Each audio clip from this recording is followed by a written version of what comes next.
This Alienware laptop used to cost over 3,000 euros brand new. Now, this was a dream laptop of mine and probably one of the best looking for the era. The design on the back with the RGB is crazy and it was so slim for the time, which is why the GPU is a Max-Q version. If you consider that they also managed to pack an i9 into this chassis, this is absolutely crazy. And just having this with me makes me really happy from an enthusiast standpoint. I really like this machine and I really hope we can bring it back to life. It also has just so much tech for the time. This also supported the external GPU from Alienware, so you could also do that. And it has plenty of connectivity and cool tech inside. So I really want to make this work again, but unfortunately today, the conditions are critical. However, today, I bought it for just 100 bucks. This has crazy specs. It is the M17 R2 model in white with an i9 9980H, an 8-core 16-thread CPU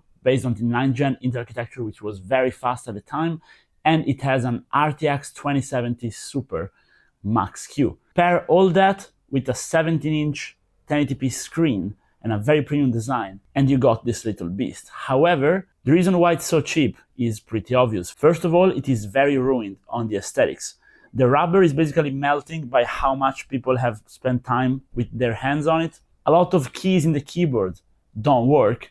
The battery is fully swollen up, and I actually removed this because it was so swollen up that it made the back pop and it was breaking the screws actively. So I took it out with its cable, and it comes with no SSD because the previous owner wanted to keep its data. But not only that, this laptop has one of the most common issues in gaming laptops that were neglected in maintenance, and that is the GPU doesn't work anymore. Now, this is in a pretty strange state where the GPU actually shows up in Windows, but it is not recognized. It automatically gets disabled by Windows because it is defective. Now, that can happen after a bad repaste. If you repaste your laptop wrong and you end up not covering the whole surface of the die or of the VRAM chip, in turn damaging the actual graphics portion of it, or it could actually be just a bad contact and the laptop protecting itself. However, I just briefly booted into a test OS and this was going straight at 100 degrees, even on idle. So I think we have some major overheating going on here. If a laptop did overheat, bad enough. It may be too late to bring it back to life, unfortunately. And this could very well be the case here. So you can see that even 100 bucks is quite the gamble, but I decided to take it, and today we're doing our best to try and bring this thing back to life, at least with the CPU working, but I hope to bring it back as a proper gaming laptop. So our first step is going to be actually opening it up and see what we're dealing with. I think there's no point in spending time doing some software troubleshooting. The problem here is clearly hardware. So I say we start by cleaning it, dismounting it, repasting it, and seeing what's wrong. Let's go. And here we are a few days after. Now, you may look at this and think we succeeded and everything went through perfectly, like you see in those videos usually. However, that's not quite the case, but let's start from the beginning. So this was quite the tough challenge. I remember back in the day, the first time I disassembled one of those Alienwares. They're not easy to dismount, but nothing crazy. You just have to stick to the tutorials you find online and mark all your screws. So first of all, we just dusted this thing off. This was filthy. It was crazy. We had to use isopropyl alcohol wipes and also the data vac. And also after disassembling it, we had to clean it off again with the data vac and with alcohol wipes. I also used a few brushes just to make sure to get all the dirt out, and we brought it back to life. Now that alone managed to fix the issue on the keyboard. So we were pretty lucky there because these membrane keyboards, they're also pretty hard to replace. So if they end up being faulty, you will end up having to replace the whole top part of the chassis here, which is not good and pretty expensive. Would have cost us more than I paid for the actual laptop, so I'm happy I fixed it. However, upon inspecting the motherboard, we found a burnt out connector on the GPU fan. Now, that surprisingly did not actually break the motherboard. As you can see, it still works. That prevented the GPU from running at proper speed. And what that did is frying the actual GPU.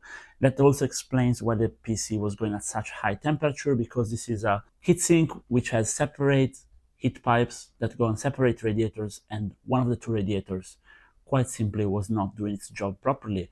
So I went ahead and opened up the actual heatsink from the motherboard, and we found out that all the thermal pads were cooked. And I mean absolutely cooked. They may look normal to the eye, but upon touching them, they were really dry. So these were not cooling at all. Same goes for the paste, but even worse, under the paste, there was some liquid metal residue that was not cleaned off properly.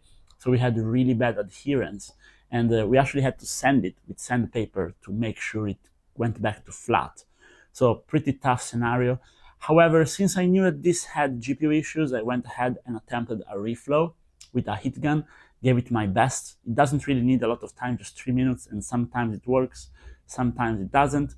This had code 43 before. That's a pretty bad code to have on your laptop. I recommend usually if you have that kind of code, you just don't buy said laptops, but I figured I'd give it a shot because if you can buy this for $100, then it's still worth it, even if it doesn't work properly 100%, but more of that in a second. So I attempted the reflow and then went ahead and actually used the Siren UX Ultra. This is a really good brand of liquid thermal pad. I actually covered it in a video where I showed how even on high-end GPUs like the RTX 3090, you can get rid of thermal paste and thermal pads. They're using those compounds, PTM 7950, and then you can also use this. Or you can also, I think Gelid makes a pad for it, or a lot of brands nowadays, expansion pads, and on RTX 5000s, they are the standard actually. So it's pretty good. And I went ahead and put it all here. That's actually slightly expensive. I leave links to them in the description, but I would recommend you do that on a high performance laptop that works. If you're just trying to see if it works, it's better to use cheap thermal pads so you don't waste money. I think it's a better choice. But I closed it all up, booted it up, and it worked fine. So I went ahead, reinstalled Windows, made sure I had clean drivers, installed the official drivers because this has a 2070 Max-Q, the low power version for the RTX 2070. We actually have to use special drivers, regular drivers don't work. But even with those, and even today, GPU is still broken. So we still have code 43, which generally indicates a VRAM issue, which probably means one of those chips did overheat too much, and it needs replacing, which requires micro soldering on a pretty packed board, on a laptop with one of the two fans not working because of the controller, so you would need to rewire it. Basically, it's an anti-economical fix, so it's not worth it to repair the GPU on this laptop. And we now have a laptop that thankfully has the screen plugged into the iterated graphics. This is pretty common actually, especially with Intel laptops. So this works fine, but it has no GPU. And now you may be wondering, why do we have a custom water-cooled GTX 1080 attached to an Arctic radiator here? This is from another project, it's on the channel, you should check it out, it's a pretty cool project. But this is BIOS modded, fully unlocked TDP, and this laptop on the back has a port to support external GPUs. So my question for you guys is, should I go ahead and just plug an external GPU to it? Because listen, this is already without battery, because if I fixed it all, I would have bought a new battery. But since we are not able to fix it, I was thinking about keeping it without battery, just buying an external GPU support and using it as a desktop replacement. I mean, this still has an i9 9980H, pretty fast CPU, which we can also undervolt, and 16 gigs of RAM, very good screen, really good keyboard.